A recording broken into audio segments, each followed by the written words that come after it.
Welcome to Bajirao Reddy institute. योजना विश्लेषण के मार्च माह में, जिसमें हम केंद्रीय बजट 2025-26 से जुड़े हुए टॉपिकों पर चर्चा कर रहे हैं, उसके पार्ट 4 में 3 प्रमुख टॉपिक पर चर्चा करेंगे। पार्ट 4 क्योंकि ये बार की योजना जो है कुछ ज़्यादा इसमें टॉपिक हैं, भी एक पार्ट और भी होगा। तो जिसमें से पहला टॉपिक है आर्थिक विकास के लिए उत्पादन और उपभोग में संतुलन। भारत 2047 तक विकसित बनना चाहता है, उसके लिए आर्थिक विकास बहुत ज़रूरी है। और आर्थिक विकास को हम 2 तरीके से समझ सकते हैं, जीडीपी के तरीके से जो कि मांग पक्ष से होता है, और जीबीए के तरीके से जो आपूर्ति पक्ष से है। तो हमारा जो बजट है वो मांग पक्ष को भी बढ़ाने पर बल देता है और आपूर्ति पक्ष को भी बढ़ाने पर बल देता है। और ये देता कैसे बल है? अपने कर सुधारों को लेकर।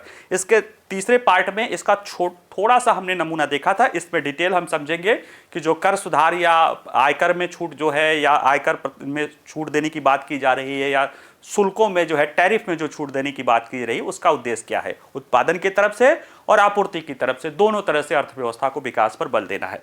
दूसरा जो आर्टिकल है वो है कृषि। विकास का मूल आधार है। भारत के बजट में विकास के इंजन के रूप में 4 इंजन की बात की गई है, जिसमें कृषि पहला इंजन है, एसएमई दूसरा इंजन है, निवेश तीसरा है और निर्यात चौथा है। तो निवेश पर बात कर चुके हैं, इसमें कृषि पर हम बात करेंगे। ठीक है। तीसरा है नेशनल एजुकेशन पॉलिसी 2020, इसके बढ़ते कदम। इसमें ASER की 2024 की रिपोर्ट आई है, उसके आधार पे नेशनल एजुकेशन पॉलिसी और निपुण योजना के बारे में निष्कर्ष बताया गया है। ये इस बजट से अलग है, लेकिन ये भी इंपॉर्टेंट है, प्री के लिए तो बहुत इंपॉर्टेंट है। तो इसलिए आइए हम इसमें एक एक करके देखने की कोशिश करते हैं। देखिए, आर्थिक विकास के लिए उत्पादन और उपभोग में संतुलन। आर्थिक विकास जब होता है तो जाहिर सी बात है, वो उसको हम कैसे देखते हैं? मोटे तौर पे वो हमें दिखाई देता है जीडीपी के ग्रोथ के रूप में। जीडीपी के ग्रोथ को हम 2 तरीके से समझ सकते हैं। एक, मांग में जो है मांग ज़्यादा बढ़े और उसी के साथ साथ आपूर्ति भी सब हो। तो इसलिए जीडीपी ग्रोथ को 2 तरीके से देखा जाता है, एक जीडीपी के ग्रोथ रेट के रूप में, एक जीबीए के ग्रोथ रेट के रूप में। और सरकार द्वारा इसके लिए लगातार प्रयास किया जा रहा है। और इसमें जो है, ये जो जीडीपी के विकास दर के लिए सरकार ने बजट में कई पहल की है, करों को लेकर पहल की है। उसमें प्रत्यक्ष कर की पहल की सुधार किया है। इससे हम देखेंगे कि कैसे क्या फायदा हो रहा है, कैसे जो है मध्य वर्ग को फायदा हो रहा है, और जो उस मध्य वर्ग को जो लाभ होगा उसका हमारे अर्थव्यवस्था में डिमांड साइड पर कैसे प्रभाव पड़ेगा, इसको इसमें समझने की कोशिश करेंगे। साथ ही साथ भारत सरकार द्वारा अप्रत्यक्ष करों में जो सुधार लाने की पहल की गई, खासतौर से सीमा शुल्क की एक और पहल की गई थी जो बहुत ही ड्रास्टिक थी 2017 में, जो है जीएसटी का। तो वो तो हो चुका था, उसको लेकर डायरेक्ट जो है इनडायरेक्ट टैक्स में अभी फिलहाल उसी तरह का जो है पहल सरकार सुधार करने की कोशिश कर रही है। और कुछ थोड़ा बहुत जो है इनडायरेक्ट कर में या सीमा शुल्क में भी ये सुधार किया गया है। आइए जरा से देखते हैं, बजट में प्रत्यक्ष कर सुधार की पहल की गई है। देखिए, कराधान जैसे देखा जाए, टैक्सेशन पॉलिसी क्या होता है? जैसे मैंने पिछली बार बताया था कि टैक्स वो होता है जिसके जरिए सरकार राजस्व प्राप्त करती है लोगों से, यानी धन प्राप्त करती है। धन प्राप्त करने के बहुत से तरीके हैं, लेकिन उसमें टैक्स सबसे बेहतर तरीका मान जाता है, जो सरकार को कोई लायबिलिटी नहीं देती है। ठीक है, ये सरकार को, यानी कि ये राजस्व प्राप्ति होती है, इसके बदले में सरकार की कोई लायबिलिटी क्रिएट नहीं होती है। बाकी और जो भी करेगा, अगर कोई पूंजी बेचेगा, कैपिटल प्राप्तियां होंगी तो कहीं ना कहीं कुछ चीज़ बेचना पड़ेगा, उधार लेगा तो उसको चुकाना पड़ेगा ब्याज के साथ। लेकिन जो हम टैक्स के रूप में सरकार पाती है, उसके बदले में सरकार की नॉर्मली कोई जो है दायित्व नहीं होती। वैसे तो लोकतंत्र में, लोक कल्याणकारी राज्य में सरकार की दायित्व है, जो कर नहीं देता है उनके प्रति भी है, जो कर देता है उनके भी प्रति है। और जैसे मैंने बताया था कि कर के लिए सबसे बेहतर तरीका जो चाणक्य ने बताया है कि फल जब पक जाए तब उसको लेना चाहिए, यानी कच्चा फल नहीं तोड़ना चाहिए। यानी कि कर ऐसा होना चाहिए कि लोगों को उसका कम से कम नुकसान हो। इसीलिए कर को, जो प्रत्यक्ष कर होते हैं, उन्हें हम प्रगतिशील या प्रोग्रेसिव कर कहते हैं। प्रत्यक्ष कर वो होते हैं जो जिस पे लगाया जाता है उसी से लिया जाता है। यानी हम पे अगर कर लगाया गया है तो हम ही से ही कर वसूला जाएगा, तो वो होगा डायरेक्ट कर। और इसमें आता है, जो मोटे तौर पे ऐसे है, वो आता है आपका आयकर, और उसी जैसे व्यक्तियों का आयकर जो है इनकम टैक्स हो जाता है, और जब कंपनियों का आयकर होता है वो कॉर्पोरेट टैक्स हो जाता है। और ये दोनों जो है प्रत्यक्ष कर के हिस्से में भारत सरकार के रूप में आते हैं। बाकी कृषि आय पर कर है तो वो तो राज्यों के हिस्से में कोई राज्य लगाने की हिम्मत ही नहीं कर पाता, तो वो तो छोड़ दो। जो मोटे तौर पे दो है, आईटी इनकम टैक्स और कारपोरेट टैक्स, ये प्रत्यक्ष कर हैं और ये जो है प्रोग्रेसिव होते हैं, यानी जैसे जैसे आपकी आय बढ़ेगी उस तरह से इस पे कर लगाया जाता है, कुछ लोगों को इसमें छूट भी दिया जाता है। और दूसरा होता है अप्रत्यक्ष कर, उसमें उसे आमतौर पर रिग्रेसिव माना जाता है कि उसका होता है कि जिस पे लगाया जाता है वो अपने कर को कहीं और ट्रांसफर कर देता है। जैसे कि सर्विस टैक्स है, सर्विस टैक्स लगाया, जैसे सरकार हम आपको, हमारी कोचिंग है अगर या कुछ भी चीज़ आपको पढ़ाया जाता है तो हमसे सरकार सर्विस टैक्स वसूलती है। या कोई चीज़ हम खरीदते हैं, अगर हम कोई चीज़ उत्पादक हैं या हम बेचने वाले हैं तो सरकार हमसे टैक्स लेती है, जीएसटी लेती है। हम क्या करते हैं, उस जीएसटी को मूल्य में जोड़ के ग्राहक को ट्रांसफर कर देते हैं। तो जीएसटी भरते हम हैं, वसूलते हैं ग्राहक से, तो ये हो जाएगा इनडायरेक्ट और वो होता है अप्रत्यक्ष कर। इसकी खास बात होती है कि आम तौर पर ये रेग्रेसिव माना जाता है, क्योंकि कहा जाता है कि अगर 1 रुपए की माचिस लेने जाए या कुछ भी लेने जाए 10% अगर टैक्स है तो वो मुकेश अंबानी को भी देना पड़ेगा और भारत के सबसे गरीब आदमी को भी अगर लेने जाएगा तो उसको देना पड़ेगा। खैर, देखा जाए तो भारत में अप्रत्यक्ष करों में सबसे बड़ा सुधार 2016 में किया गया था, जब वस्तु एवं सेवा कर को 1 जुलाई 2017 से लागू किया गया था। अच्छा, इसके पहले थोड़ा जैसे इतना बता ही दिए हैं तो ये भी बताएं कि किसी के कर राजस्व में देखना हो कि उसकी कर प्रणाली पके फल की तरफ जा रही है तो ये देखना कि उसमें डायरेक्ट कर की हिस्सेदारी बढ़ रही है कि इनडायरेक्ट कर की हिस्सेदारी बढ़ रही है। अगर डायरेक्ट कर की हिस्सेदारी बढ़ती जा रही है तो निश्चित रूप से मानिए कि वो कर ज़्यादा से ज़्यादा प्रोग्रेसिव होता जा रहा है। ठीक है, तो ऐसे में देखिए भारत में अप्रत्यक्ष करों में सबसे बड़ा सुधार 2016 में हुआ था, जब जीएसटी को लागू किया गया था। और अब यह व्यवस्था सरकार 2025 में इसी तरह की व्यवस्था प्रत्यक्ष कर व्यवस्था में लाने की बात है। जो आईटी एक्ट 1961 का आईटी एक्ट है उसी में कई सारे संशोधन होते रहे, अब उसके जगह एक नया विधान सरकार द्वारा लाया गया है और संसद में चर्चा भी किया जा रहा है। और वित्त मंत्री ने कहा कि नई कर प्रणाली में व्यापक बदलाव लाने की घोषणा की और कहा कि 60 वर्ष से भी ज्यादा पुराने कानून की जगह एक नया आयकर विधेयक लाने का प्रस्ताव रखा गया है। 1961 में देखिए लाया गया था, अब तो 64 साल हो गया है। तो 25 में उसी तरह की पहल है जिस तरह से अप्रत्यक्ष कर में या इनडायरेक्ट टैक्स में या जीएसटी के रूप में आया था। प्रत्यक्ष कर सुधारों का मध्यम वर्ग पर क्या पड़ा, जो है सकारात्मक प्रभाव पड़ेगा। देखिए इस बजट में सरकार ने कहा कि वे जो है मध्यम वर्ग के जो है आयकर दाताओं की संख्या जो है कहा जाता है कम होने के बावजूद भी वे कर प्राप्ति और आर्थिक प्रगति में महत्वपूर्ण भूमिका निभाते हैं। कैसे निभाते हैं उसको देखिए, तो वित्त वर्ष 23-24 यानी पिछले वर्ष का जो कर राजस्व का आंकड़ा है उसमें 34.5 लाख करोड़ रुपए जो है सरकार को कर राजस्व हुआ। ठीक, इसमें से प्रत्यक्ष करों से, डायरेक्ट करों से यानी निगम और आयकर का हिस्सेदारी जो है 19.5 लाख करोड़ था, यानी ये 56% सरकार ने डायरेक्ट कर से प्राप्त किया और 44% जो है इनडायरेक्ट से प्राप्त किया। तो कहीं ना कहीं प्रगतिशील कर की तरफ जो है बजट हमारा चल रहा है। अब इसमें भी जो प्राप्त हुआ 19,50,000 करोड़ जो डायरेक्ट कर से प्राप्त हुआ, इसमें आयकर से प्राप्त राजस्व 10 करोड़ 45 लाख था, जो कि प्रत्यक्ष करों में भी 53% है। यानी कि जो इंडिविजुअल कर दे रहा है वो उसका योगदान ज्यादा है और इसलिए इसका महत्व है।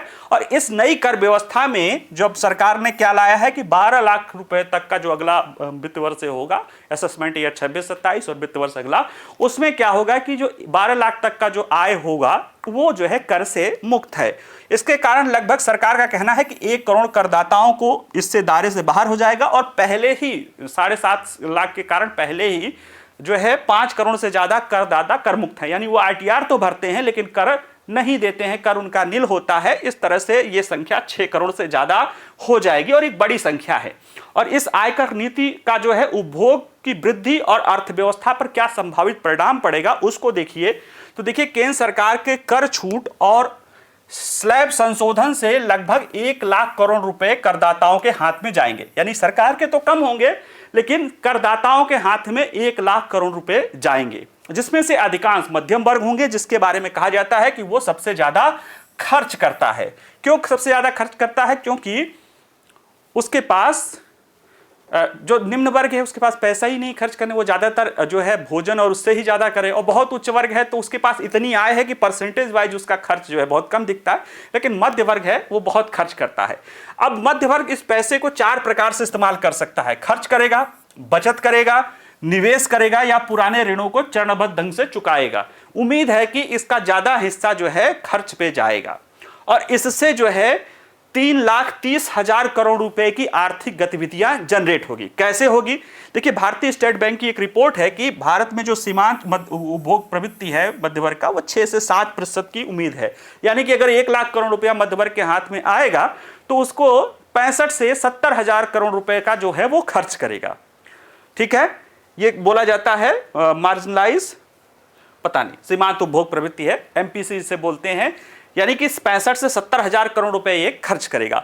अब किन्स का जो है राजकोषीय गुणक सिद्धांत कहता है कि इसमें अगर जो भी खर्च होता है अर्थव्यवस्था पे, उस पर लगभग 4 गुना का प्रभाव पड़ता है। यानी जो 65 से 70,000 करोड़ है, ये अर्थव्यवस्था में लगभग जो है 3 लाख से 3,30,000 करोड़ रुपए खर्च का जो है ये करेगा। क्यों करेगा? क्योंकि जैसे मान लिया लोगों ने 60-65,000 से 70,000 करोड़ रुपए खर्च किया, अब वो उतनी मांग आई, उस मांग के लिए कंपनी क्या करेंगी? उत्पादन करेंगी। उत्पादन करेंगी तो उनको लोगों को रोजगार पे रखना पड़ेगा, रोजगार पे रखना पड़ेगा तो वो और पैसा देंगे और फिर वो और खर्च करेंगे और इस तरह से ओवरऑल निकाला जाता है तो 3 से 3.25 लाख करोड़ रुपए जो है अर्थव्यवस्था में ये चलेगा। और ये कह रहा है कि साथ साथ रिजर्व बैंक जो है 5 साल बाद, लगभग 5 साल बाद मौद्रिक नीति में भी ढील दिया है, जिसके कारण भी जो है अर्थव्यवस्था में मांग उत्पन्न होगी और इसके कारण कहीं ना कहीं दूसरे जो है सार्थक बदलाव ये आएंगे। और इसका क्यों आएगा? क्योंकि जब लोगों के पास अधिक धन होगा तो उनकी मांग बढ़ेगी, बढ़ी हुई मांग के कारण कंपनियां अधिक उत्पादन बढ़ाएंगी, जिससे रोजगार बढ़ेगा, रोजगार बढ़ने से लोगों की आय बढ़ेगी, आय बढ़ेगी तो फिर मांग बढ़ेगा और फिर इस तरह से सर्किल चलता है। और उम्मीद है कि जो 1 लाख करोड़ रुपए का सरकार जो है खर्च लोगों को राहत दे रही है, उससे अर्थव्यवस्था में अगले साल 3,30,000 करोड़ रुपए तक का जो है उसका प्राप्त हो सकता है। इससे अतिरिक्त उपभोग भी होगा और आर्थिक वृद्धि भी होगी और राजस्व में भी बढ़ोतरी होगी। देखिए, ये जो खर्च होगा वो उम्मीद है कि ज्यादातर उपभोक्ता वाहन पे होगा, इलेक्ट्रॉनिक्स पे होगा, पोषक खाद्य पदार्थों पर होगा, सेवाओं पर होगा। और क्वांटिको की एक रिपोर्ट कहती है कि निजी अंतिम उपभोग व्यय वृद्धि से सकल घरेलू उत्पाद पर सकारात्मक प्रभाव पड़ेगा और खासकर परिवहन, वस्त्र, आभूषण और अन्य सेवाओं के उपभोग बढ़ेगा, जिससे राजकोषीय वृद्धि भी मजबूत होगी। राजकोषीय वृद्धि मजबूत कैसे होगी? मान लिया 1 लाख करोड़ का जो है ओवरऑल अर्थव्यवस्था पर प्रभाव पड़ा, उत्पादन पे 3,30,000 करोड़। जीएसटी 12% का भी एक एवरेज जीएसटी ले लिया जाए तो ये आएगा 40,000 करोड़।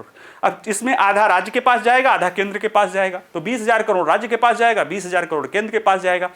अब केंद्र का 41% जो है राजस्व राज्यों के पास जाता है, तो लगभग 8,000 करोड़ राज्यों के पास और जाएगा, तो तकरीबन केंद्र को इससे 12,000 करोड़ का फायदा होगा, राज्यों को भी 28,000 करोड़ का इसमें राजस्व आएगा। तो ऐसे में इससे न केवल उपभोग बढ़ेगा, न केवल उत्पादन बढ़ेगा, बल्कि राज्यों के राजस्व और केंद्र के भी राजस्व में वृद्धि होगी।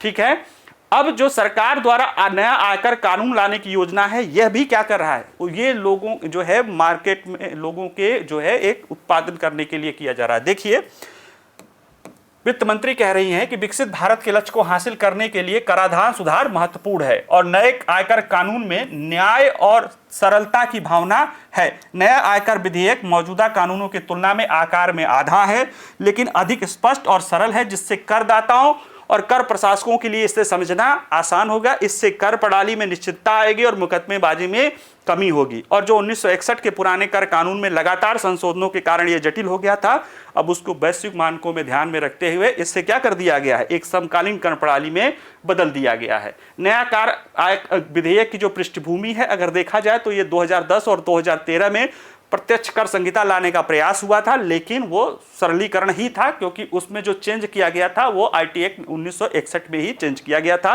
2014 में जब मोदी सरकार आए थे तो उन्होंने 2017 में प्रत्यक्ष कर के सुधारों के लिए एक वर्किंग ग्रुप बनाया था। इस वर्किंग ग्रुप ने 2019 में सुझाव दिया था कि कर प्रणाली में स्थिरता लाने के लिए वार्षिक बदलाव की बजाय एक आयकर दरों का एक तर्कसंगत बनाया जाए, और उसी को लेते हुए इस विधेयक का आधार बनाया गया है। यानी कि एक पूरा नया आयकर विधेयक या विधान लाया जा रहा है, जो कि 60 साल से चले आ रहे उस जटिल संरचना को बदल के लोगों को और उसमें आम लोगों के कहीं न कहीं सरलता देगी और जो टकराव है वो दूर होगा। अप्रत्यक्ष करों में भी सुधार की बात की गई है। सीमा शुल्क में भी देखिए 2024 के बजट में ही सीमा शुल्क दरों में ढांचे में परिवर्तन किया गया था और उसमें कर प्रणाली में सुधार की गई थी। इसमें कस्टम ड्यूटी संरचना की व्यापक समीक्षा के तहत 7 शुल्क दरों को समाप्त करने का प्रस्ताव लाया गया था। उसके बाद अब कुल 8 शुल्क दरें भी शून्य हो जाएंगी। प्रभावी शुल्क प्रणाली बनाए रखने के लिए कुछ मदों को छोड़कर उपयुक्त शुल्क लागू करने का प्रस्ताव है, जिससे केवल एक ही शुल्क या सरचार्ज लगेगा। इससे होगा क्या, जो हमारा उत्पादन है, वो जो उत्पादक वर्ग है, यानी जो इन्वेस्टमेंट है, जो मैन्युफैक्चरर हैं, वो इससे प्रभावित हो सकते हैं, यानी कि सप्लाई साइड को इसमें मदद मिलेगी। देखिए, विदेशी व्यापार के तहत अस्थायी आकलन को भी अंतिम रूप से तय करने की समय सीमा 2 वर्ष तय की गई है, जो पहले 1 वर्ष थी। हालांकि अगर कोई व्यापार में इससे क्या होगा कि निश्चित समय नहीं, जिससे व्यापार में अनिश्चितता और लागत बढ़ रही थी, तो इन सब चीजों का काम किया गया है। तो बजट में व्यापार सुगमता सुधार जो प्रस्ताव है, इसके 2 प्रस्ताव रखे गए हैं। आयातकों और निर्यातकों को वस्तुओं की अनुमति मिलने के बाद स्वेच्छा से असल तथ्य घोषित करने और पेनाल्टी के बजाय ब्याज तय करने की सुविधा मिलेगी, जिससे नियमों को पालन करने का बढ़ावा मिला गया। लेकिन उनके लिए नहीं जहां पे ऑडिट शुरू हो गई हो। आयातित आदानों के उपयोग की समय सीमा जो 6 महीने से बढ़ाकर 1 वर्ष कर दी गई है, जिससे लागत और आपूर्ति अनिश्चितता को कम किया जा सकता है। और जो मासिक आधार पे जो है इन्वेंट्री करना पड़ता था, अब उसे त्रैमासिक कर दिया गया है। तो ये कुल चीज़ें जो है कहीं ना कहीं भारत जो बजट 2025-26 है, उसमें उसके आपूर्ति पक्ष पर, यानी जो उत्पादन बढ़ाने वाले पहलू पर ध्यान दे रहा है। तो देखिए, यही बात कर रहा है कि नई आयकर व्यवस्था का पुनर्गठन उपभोग को बढ़ावा देने के लिए और सीमा शुल्क सुधार घरेलू निर्माताओं को सशक्त बनाने के लिए और वैश्विक प्रतिस्पर्धा का सामना करने में मदद करेंगे। आखिरकार जो आर्थिक विकास होता है, वो न केवल सकल घरेलू उत्पाद या जीडीपी जिसे कहते हैं मांग पक्ष के संदर्भ में ही, बल्कि सकल मूल्यवर्धन या जीवीए जो आपूर्ति पक्ष का प्रतिनिधित्व करता है, उसके संदर्भ में भी होता है। और बजट में दोनों को प्राप्त करने का लक्ष्य रखा गया है। अगला जो हमारा टॉपिक है वो है कृषि विकास का मूल अधिकार। भारत सरकार ने इस बार के बजट में, या वित्त मंत्री ने इस बार के बजट में ये कहा है कि हमारा लक्ष्य विकसित भारत बनाना है। इंटेंशन है सबको शामिल करना है। उसके लिए जो हमारे पास इंजन है, ग्रोथ इंजन जिसे बोला जा रहा है, वो 4 है। कृषि है, एसएमई सेक्टर है, निवेश है और निर्यात है। साथ ही साथ जो उसमें फ्यूल है वो सुधार है।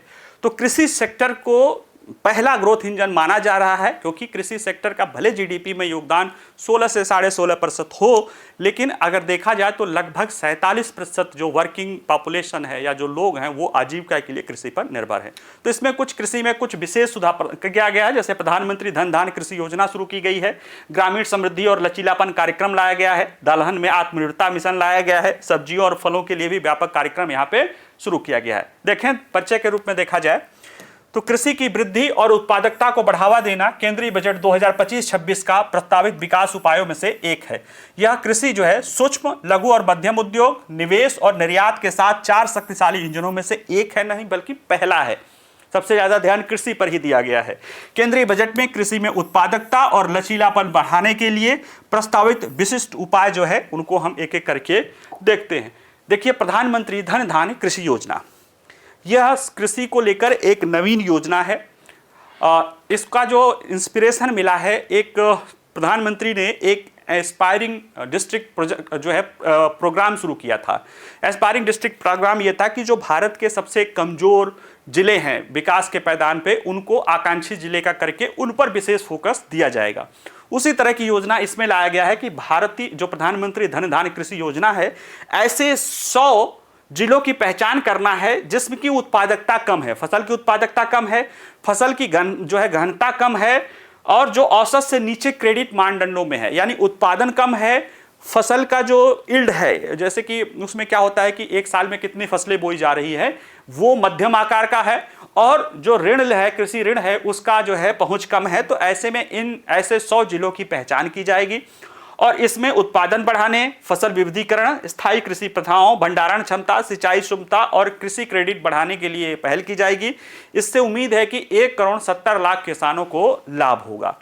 और इसमें जो योजना है कि सरकार और भारत सरकार और राज्य सरकार की जो विभिन्न सारी योजनाएं हैं, उनको उस डिस्ट्रिक्ट वाइज उस पर ध्यान देने का पहल किया जा रहा है। अगला जो इसमें कार्यक्रम है सरकार का कृषि को लेकर, वो कृषि और ग्रामीण विकास दोनों को मिला के उसमें है ग्रामीण समृद्धि और लचीलापन कार्यक्रम। देखिए, अभी क्या होता है, सरकार का लक्ष्य उद्देश्य है कि कृषि और ग्रामीण कृषि क्षेत्र के जो लोग काम कर रहे हैं, उनको ग्रामीण रोजगार के साथ इस तरह से समायोजित किया जाए, उन्हें इस तरह से स्किलिंग की जाए, अप स्किलिंग की जाए, री स्किलिंग की जाए कि उनके लिए जो पलायन हो वो मजबूरी ना हो, वो विकल्प हो। विकल्प में से कि आपके पास 4 विकल्प में से कोई भी चुन सकते हैं, ऐसा नहीं कि मजबूरी है, कोई विकल्प ही नहीं है तो आपको चुनना है। तो वो स्थिति सरकार करना चाह रही है। इसके लिए बहुक्षेत्रीय विकल्प जो है एक व्यापक बहुक्षेत्रीय योजना लाई जा रही है। यह कृषि में कम रोजगार को कुशलता से, निवेश से, प्रौद्योगिकी से और ग्रामीण अर्थव्यवस्था को प्रोत्साहित करके हल करेगा। उद्देश्य क्या है? ग्रामीण क्षेत्रों में पर्याप्त अवसर उत्पन्न करना ताकि प्रवासन एक विकल्प बने, लेकिन आवश्यकता या अनिवार्यता न हो कि बिना उसके बगैर काम नहीं चलेगा। इस कार्यक्रम में ग्रामीण महिलाओं को ध्यान दिया जाएगा, युवा किसानों को दिया जाएगा, ग्रामीण युवाओं को दिया जाएगा, छोटे और सीमांत किसानों और भूमिहीन परिवारों पर ध्यान केंद्रित किया जाएगा। ठीक है। अगला जो है दलहन में आत्मनिर्भरता मिशन। भारत सरकार ने दालों में आत्मनिर्भरता के लिए ठोस प्रयास किए थे, जिससे किसानों ने 50 से प्रतिशत अधिक में जो है दालों की खेती की है। अब इसमें और एक लाया गया 6 साल के लिए एक दलहन में आत्मनिर्भर मिशन लाया गया, जिसमें 3 दलहन के फसलों पर है, तूर है, उड़द है और मसूर है। तूर, उड़द और मसूर, जिनका हम ज्यादातर आयात करते हैं, इस पर ध्यान देने की है। और इसका उद्देश्य है कि जलवायु प्रतिरोधी बीजों का विकास किया जाए, प्रोटीन की मात्रा बढ़ाई जाए, उत्पादकता सुधारा जाए, भंडारण सुविधाएं बढ़ाया जाए और किसानों को लाभकारी मूल्यों की गारंटी दी जाए ताकि वो इन फसलों के उत्पादन को बढ़ाएं। इसके लिए सरकार की केंद्रीय एजेंसियां हैं, राष्ट्रीय सहकारी विपणन संघ लिमिटेड नेफेड जिसे बोला जाता है, राष्ट्रीय सहकारी उपभोक्ता संघ लिमिटेड एनसीसीपी। इसके द्वारा जिन क्षेत्रों में लागू किया जाएगा इन फसलों के, उनके किसानों के साथ 4 साल के लिए 3 दालों की खरीद पर सुनिश्चित की जाएगी कि जितना वो दाल उत्पादन करेंगे वो सब का सब ये सरकारी संस्थाएं जो है, जो कोऑपरेटिव सोसाइटियां हैं भारत सरकार की, ये सब की सब खरीद लेंगी। इसी तरह की सब्जियों और फलों के लिए भी एक व्यापक कार्यक्रम शुरू किया गया है। देखिए, लोग अपनी वर्तमान में ये देखा गया है कि लोग अपनी पोषण संबंधी आवश्यकताओं के प्रति ज़्यादा जागरूक हो गए हैं। एक स्वस्थ समाज से बनने के लिए जरूरी भी है और बढ़ती आय स्तर के साथ सब्जियों, फलों और मोटे अनाज या श्री अन्न की खपत के महत्वपूर्ण वृद्धि देखी जा रही। ऐसे में सब्जियों और फलों के लिए एक व्यापक कार्यक्रम राज्यों के सहयोग से चलाया जा रहा है, क्योंकि फलों और सब्जियों में एक बड़ा गुण होता है किसानों की आय बढ़ाने का। लेकिन एक जो अभी हाल फिलहाल में जो रिपोर्ट आई थी, आरबीआई ने एक अपना अध्ययन दल बनाया था, उसमें अशोक गुलाटी जी जैसे प्रोफेसर थे, उनका कहना है कि जो भी उपभोक्ता 1 रुपये खर्च करता है तो उसका 30 से 35% ही सिर्फ फलों और सब्जियों में किसानों के पास जाता है, बाकी पैसा बिचौलिए के पास चला जाता है या बर्बाद हो जाता है। यानी अगर हम उपभोक्ता हमारा 1 रुपया खर्च कर रहा है या 100 रुपये खर्च कर रहा है तो 30 से 35 रुपये ही पहुंच रहा है, जबकि अनाज में ये थोड़ा ज़्यादा है, 50 से 60% है, दूध में ये 65 से 70%, 72%, 73% है। तो उसी तरह जैसे दूध में लाया गया था, उसी दिशा में सरकार कोशिश कर रही है कि हमें फलों और सब्जियों के भी कार्यक्रम को बढ़ावा दिया जाए। ठीक है। अगला जो हमारा टॉपिक है वो इस बजट से थोड़ा अलग है, लेकिन ये जुड़ा हुआ है हमारे नेशनल एजुकेशन पॉलिसी से, और उसमें हम एक एक करके देखते हैं कि क्या ये बात कह रहा है। देखिए, राष्ट्रीय शिक्षा नीति 2020 ये बच्चों के संज्ञानात्मक और भावनात्मक और सामाजिक विकास को बढ़ावा देने के लिए बुनियादी शिक्षा और जीवन कौशल पर बल देती है। इसी तरह से जो निपुण भारत मिशन है ये नवाचार पर बल देती है, शिक्षण प्रशिक्षण पर बल देती है और ग्रामीण शिक्षा को मजबूत करके इस लक्ष्य को आगे बढ़ाती है। ये जो निपुण है ये 3 से 9 साल के बच्चों के लिए है कि उनमें कुछ मैथ की चीज़ और कुछ रीजनिंग आदि चीज़ें लाई जा सके, लर्निंग कैपेसिटी लाई जा सके, और इसमें खिलौने आदि सब चीज़ों का किया जाता है। तो इन दोनों पहलों का ASER जो है एनुअल सर्वे ऑफ एजुकेशन जो है रिपोर्ट, ये 2024 एक प्रथम संस्था है, NGO है, वो निजी क्षेत्र की है, लेकिन इसके महत्व काफ़ी दिया जाता है। इसकी रिपोर्ट में बताया गया कि सरकारी स्कूलों की प्रगति उच्चतम दाखिला दर का उल्लेख किया गया है, और ये बता रहा है कि NEP और निपुण भारत मिशन भारत की शिक्षा प्रणाली की कमियों को दूर कर विकसित भारत 2037 के लिए मानव पूंजी को प्रतिस्पर्धात्मक ढंग से आगे बढ़ाने का प्रयास कर रहा है। अगर देखा जाए NEP 2020 समग्र शिक्षा और कौशल विकास की दिशा में एक कदम है। तो देखिए, राष्ट्रीय शिक्षा नीति 2020 कहती है कि बच्चों के यह संज्ञानात्मक, भावनात्मक और सामाजिक विकास के लिए मजबूत आधार जो है वाली शिक्षा पर यह जोर देती है। और जो पहले से चली आ रही पारंपरिक रटने की प्रवृत्ति है उससे अलग जीवन में कुछ कौशल या कुछ सीखने की बात ये करती है। ऐसे में इस नीति का उद्देश्य शिक्षा की गुणवत्ता में सुधार करना है, बच्चों की भावी सफलता के लिए प्रेरणादायी परिवेश उन्हें प्रदान करना है, जिससे भारत की जो ऐतिहासिक कमियां शैक्षिक स्तर पर रह गई हैं उनको दूर किया जा सके और इसकी सफलता को बेहतर दाखिला दर, अध्ययन के परिणामों और कुशल कार्यबल के विकास के आधार पर मापा जा सकता है, जो कि ASER या असर की रिपोर्ट में उसके प्रभाव और उसको चीजों को ये दिखाई दे रहा है। क्या दिखाई दे रहा है? तो देखिए, असर NAP को लेकर असर 2024 का जो निष्कर्ष है वो ये बताता है कि प्राथमिक और माध्यमिक कक्षाओं में छात्र कोविड महामारी के व्यवधानों से उबरने के अलावा आधारभूत कौशल में अपने महामारी पूर्व के साथियों से आगे निकल गए हैं। यानी कि महामारी के बाद जो बच्चों के में जो है शिक्षा में जाने में कमी आई थी उससे भी ऊपर हो गए हैं और इनका कौशल महामारी के पहले के जो कौशल था उससे ज्यादा इनके पास स्किल आ गई है। और एक खास बात, सरकारी स्कूलों में निजी स्कूलों की तुलना में आधारभूत कौशल में तेजी से प्रगति का प्रदर्शन किया है। क्यों? क्योंकि सरकारी स्कूलों में तो उसके पहले प्रदर्शन नहीं के ही बराबर था, निजी स्कूलों में तब भी ध्यान दिया जाता था। तो भाई जहां बिल्कुल खराब स्थिति रहेगी वहां सुधार तेजी से दिखेगा, लेकिन एक अच्छा लक्षण है। साथ ही साथ ये दिखाया जा रहा है कि पिछले 20 वर्षों में 6 से 14 आयु वर्ग के दाखिल हुए बच्चे 2024 में सबसे ज्यादा 98.1% पहुंच गए हैं और 2024 में कक्षा 1 में अल्पवय के बच्चों की संख्या NAP आचार के अनुरूप 16.7 पर अपने सबसे निचले स्तर पे आ गई है। यानी कि हर पैमाने में असर बता रहा है कि नेशनल एजुकेशन पॉलिसी अपना लाभ दिखा रही है। निपुण को लेकर जो बात दिखा रहा है, जो महत्वपूर्ण योगदान ये बता रहा है असर रिपोर्ट, कि पहली बात तो लक्ष्य स्पष्ट है, विशिष्ट आधारभूत कौशल संबंधी उपलब्धियां हासिल करने पर ध्यान केंद्रित यह निपुण करता है, अभिनव शिक्षा शास्त्र देता है, यह शिक्षा को आकर्षक बनाने के लिए खिलौना आधारित अनुभवजन्य अध्ययन को प्रोत्साहित करता है। 3 साल से लेकर 8-9 साल तक के बच्चे जो प्लेइंग ग्रुप के बच्चे रहते थे उनके लिए है ये। ग्रामीण प्रभावशीलता रहा, अध्ययन के अंतर को पाटता है जहां पारंपरिक तरीके कम पड़ते हैं। शिक्षक प्रशिक्षण पर भी ये बल देता है और ये संदर्भ विशिष्ट प्रभावी शिक्षण युक्तियों से लैस करने के लिए गहन कार्यक्रम को ये प्रदान करता है। साथ ही साथ जो इसमें मुख्य रुझान देखी जा रही है कि मजबूत जड़ें, प्री प्राइमरी दाखिले में लगातार वृद्धि हो रही है, यानी 6 से पहले साल के बच्चों में भी वृद्धि दिख रही है। 3 से 5 आयु वर्ग के लिए कवरेज में काफी सुधार हुआ है जो 70% से अधिक है। यानी जो ग्रामीण क्षेत्र के बच्चे 6 साल तक कुछ नहीं करते थे उनकी भी दाखिले में वृद्धि हुई है। कोविड महामारी के बाद दाखिले की दर में स्थिरता आ गई थी, जो 3 से 5 वर्ग के 18 से 24 में स्कूल न जाने वाले बच्चों की संख्या में गिरावट रूप से दिख रहा है। यानी जो कमी थी अब वो धीरे धीरे दूर हो रहा है। आंगनवाड़ी की अगुवाई में प्रारंभिक शिक्षा का प्रसार दिख रहा है, क्योंकि आंगनवाड़ी माता पिता के लिए अधिक प्रत्यक्ष लाभ प्रदान कर रहे हैं। ये पोषण भी देता है, टीकाकरण भी पहुंचाता है, स्वस्थ बाल्यावस्था तक भी पहुंचाता है।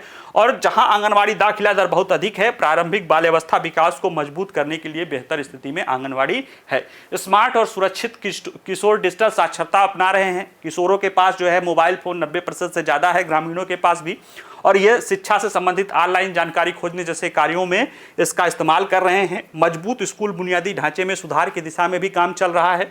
जैसे कोविड महामारी के मद्देनजर स्कूलों में बेहतर स्वच्छता और सफाई सुविधाएं उपलब्ध हैं, बेहतर बुनियादी ढांचा है, कक्षा के हालातों में उपस्थिति में सुधार किया है। तो ये सारे पहलू जो है बता रहे हैं कि NEP और निपुण का योगदान हो रहा है। तो इसी परिणामों ने भारत को प्रगति की दिशा में महत्वपूर्ण कदम उठाने का सक्षम बनाया है और अगले 5 वर्षों में वंचित बच्चों को प्रदान की गई सहायता अगले 25 वर्षों के लिए राष्ट्र की दिशा तय करेगी। क्योंकि आज के जो बच्चे हैं वही कल के भविष्य हैं, तो जो शुरुआत उनकी नींव मजबूत हो जाएगी तो वो आगे भी बेहतर होने लगेंगे। और कोविड महामारी के बाद स्कूलों में फिर से खुलने से राज्यों में उत्साहपूर्ण प्रयास देखने को मिले हैं, जिसमें पहुंच, समावेशिता और बुनियादी अध्ययन के परिणाम बढ़े हैं। निपुण भारत मिशन के साथ एक महत्वपूर्ण घटक के रूप में NEP केवल एक शिक्षा सुधार ही नहीं बल्कि यह अध्ययन की कमियों को दूर करके विकसित भारत के लिए भारत की मानव पूंजी को तैयार कर रही है। जो रटने वाली चीजें थी उसकी जगह सीखने की, कौशल की और अपने जीवन को गुणवत्तापूर्ण बनाने के लिए जो सोच होती है, उसमें जो संज्ञानात्मक विकास होती है, इसको बेहतर बढ़ाने के लिए हमारी नेशनल एजुकेशन पॉलिसी 2020 और निपुण दोनों काम कर रहे हैं। ठीक है, चलिए योजना के इस अंक में इतना ही। बाकी एक अंक और है, वो महिलाओं से जुड़ा हुआ है, काफ़ी महत्वपूर्ण है, तो वो नेक्स्ट पार्ट में देखेंगे। ठीक है, चलिए आज के लिए इतना ही। बाकी वीडियो पसंद आए तो लाइक करिए, शेयर करिए और कोई कमेंट्स हो तो आप प्रश्न पूछ सकते हैं। ठीक है, नमस्कार, धन्यवाद।